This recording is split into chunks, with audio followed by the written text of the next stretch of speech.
Tcharan! Hello, good afternoon everyone! Nandito po tayo ngayon sa Lasora Kawanishi Shin, Osaka. O yan, ito po yung paligid ng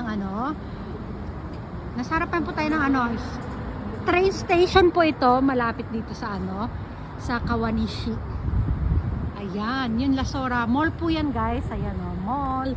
Then, ayun naman yung Lala Grande. Din po yan, parang siya. Hindi ko alam. Mall din po pala siya. Ayan, dito po tayo sa paligid nito. Papakita ko lang sa inyo yung paligid ng train station dito. Ayan. Oh, nandito pa rin kami sa lansangan ni Kane. Naantay namin kasi yung papa niya.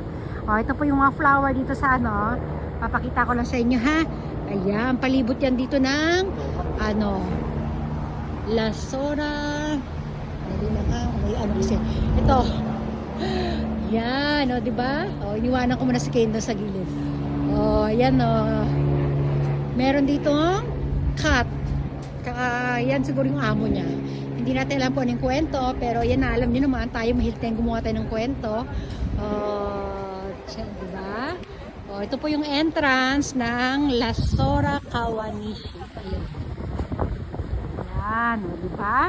Balik na tayo kay Kane. Naku, yung anak ko, ang layo na pala. Naku, ang layo ko na pala.